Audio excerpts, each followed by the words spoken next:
Մեկ տարի անցել 44 օրյա պատերազմից հետո, պատերազմից, որը դարձել է ազգային աղետ հայ ժողովրդի համար, եւ այսօր այս մամուլի ասուլիսը նվիրված է հենց այդ հանգամանքին։ Ծանր պարտությունը մի շարք հարցեր է առաջացրել եւ ցավոք այս մեկ տարվա ընթացքում որևէ հարցի, որևէ տրամաբանված կամ ողջամիտ պատասխան մեր հանրությունը այդպես էլ չստացավ։ Եվ կարծում եմ ճիշտ հակառակ այս ընթացքում նոր հարցեր են առաջացել, որոնց պատասխանները եւս չկան։ Ես ստիպված եմ լինելու անդրադառնալ մի քանի հարցերին իմ ներածական խոսքում, հետո հնարավորություն կտամ ձեզ ավելի ինտերակտիվ տարբերակով հարցեր տալ ինձ։ Առաջի եւ երևի ամենից կարևոր հարցը դա արդյոք պատերազմը անխուսափելի է եղել, թե պատերազմը հարահարվել է միտումնավոր, թե մեղմ ասած միամտությամբ, քաղաքական միամտությամբ։ Նայեք, ընդհանրապես յուրաքանչյուր պետություն, յուրաքանչյուր սկսելու որոշում կայացնելը պետք է անի եւ անում են բավական խորը վերլուծություն։ Առաջի հերթին համադրում են իրենց զինված ուժերի հնարավորությունը հակառակորդի զինված ուժերի հետ, համադրում են, փորձում են գնահատել այդ երկրի ներքաղաքական իրավիճակը, արդյոք ունակ է այդ երկիրը կոնսոլիդացնել իր հասարակությունը, հաջորդը փորձում են հասկանալ հակառակորդ երկրի կառավարության ունակությունները, արդյոք սա այն կառավարությունն է, որը կարող է կառավարել պատերազմը, հաջորդ քայլը փորձում են հասկանալ, թե ինչպես կպահեն իրենց հակառակորդի դաշնակիցները եւ այլ ռազմաքաղաքական միավորները, որոնց կազմում է գտնվում իրենց հակառակորդը։ Սա ուղղակի դասական վերլուծություն է։ Առանց դրան որևէ բան, որևէ նման կարգի որոշումներ չեն կայացնում։ Եվ երբ որ այդ փաստերը իրենց համար բարենպաստ ձևով համընկնում են, որոշում է կայացվում պատերազմ սկսելու համար։ Սա այբուբեն է։ Պետական կառավարման այբուբեն։ Հիմա ինչ էր կատարվում Հայաստանում։ 18 թվականից սկսած Հայաստանի կառավարությունը արել է ամեն ինչ, որ բոլոր այդ հանգամանքները համընկնեն եւ որ Ադրբեջանը իրավիճակը գնահատի որպես բարենպաստ պատերազմի ձևով Ղարաբաղի հարցը լուծելու համար։ Սա փաստ է։ Շատ կարճ այդ բաղադրիչներով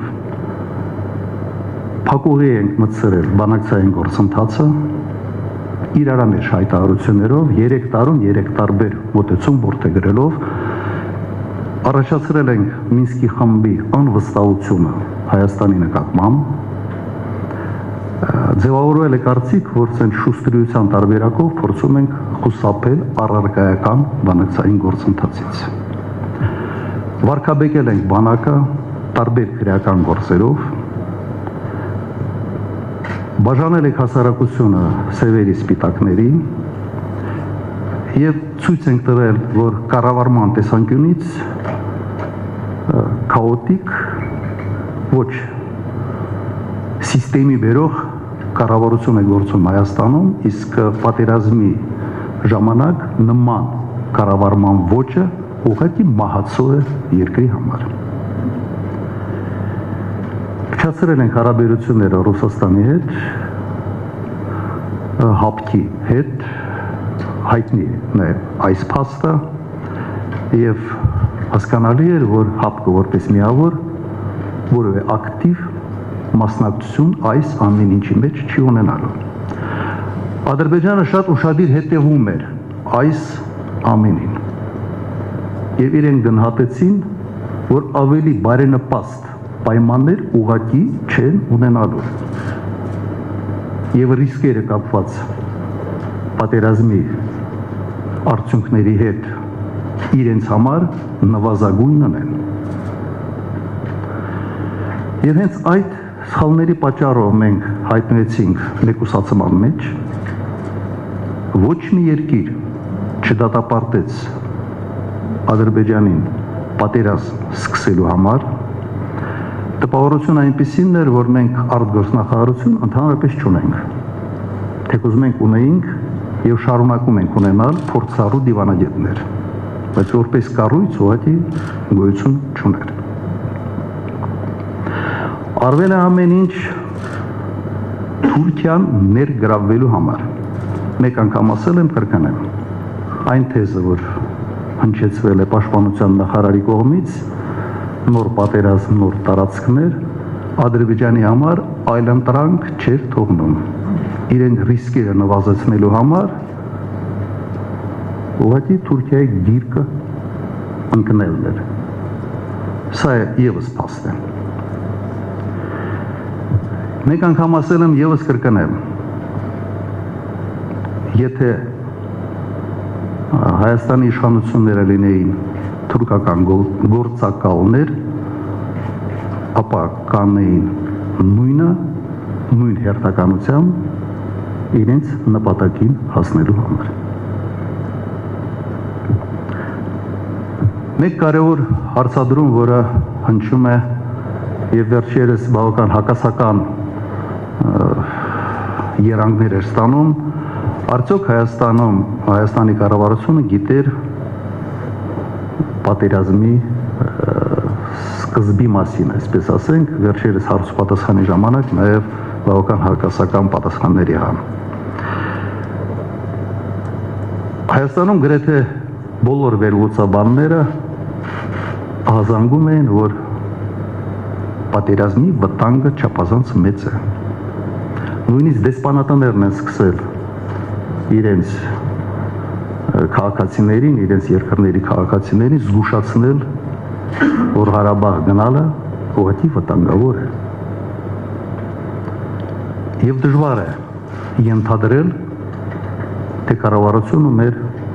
այդ մասին չգիտեր։ Եթե գիտեր, ապա հարց է առաջանում, ինչով բացատրել, որ պատերազմի հենց առաջի օրը,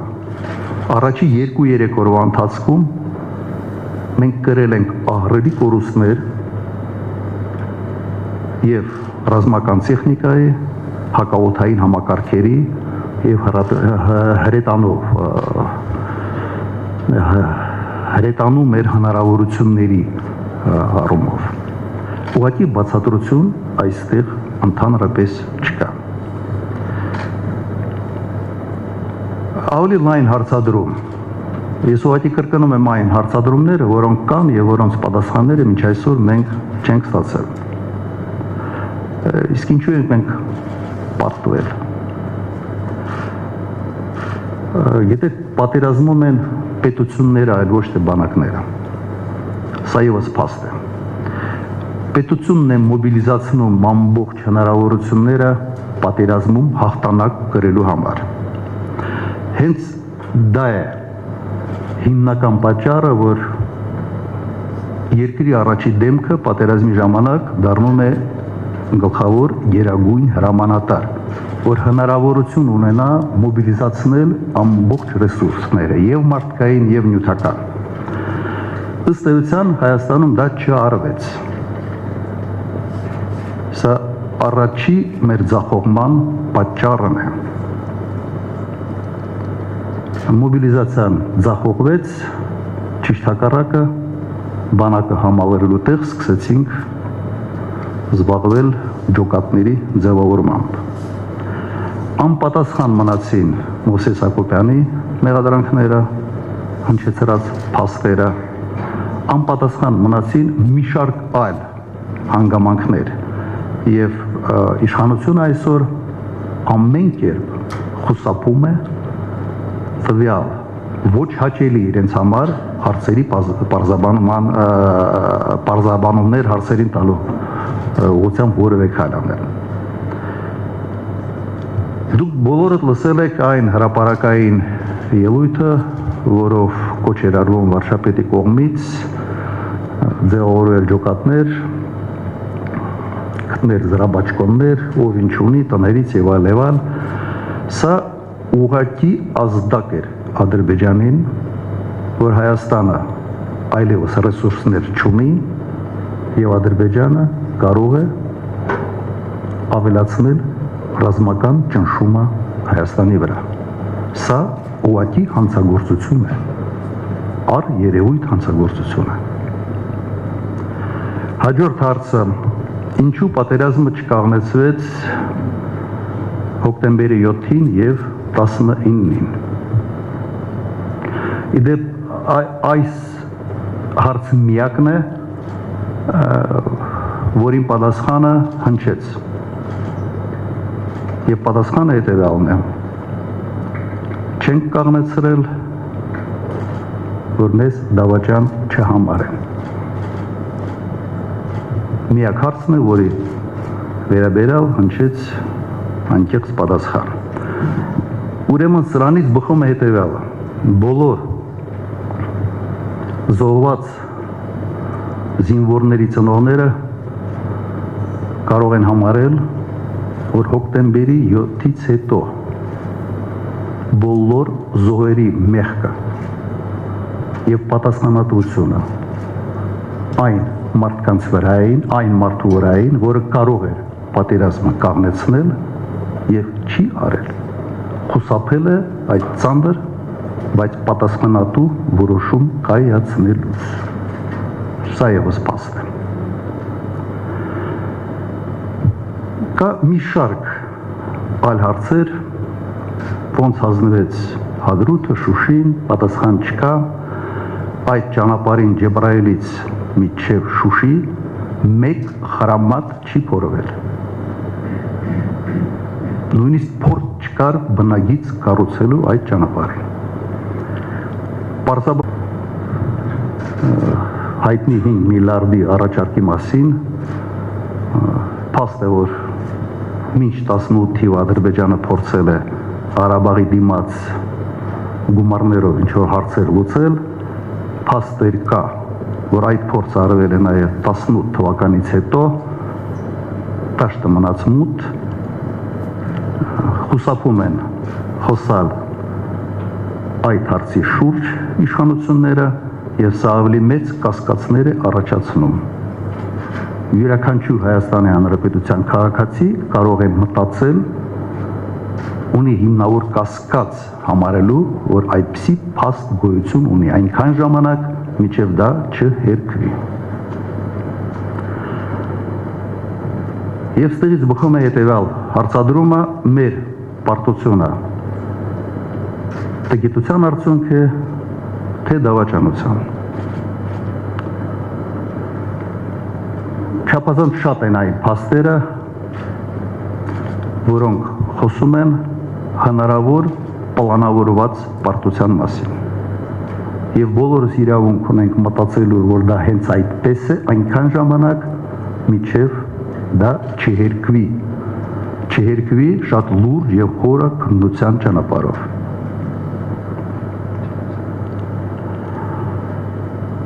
Այսպես ձևակերպեմ, փաստերի համադրումը հիմք է տալիս մտածել, որ շատ հավանական է, որ պատերազմը սկսվել է տգիտության, անկարողության, ապիկարության պատճառով, բայց ավարտվել է ըստ պայմանավորվածության։ Այս ամենը առերիուրդ հանցագործություններ են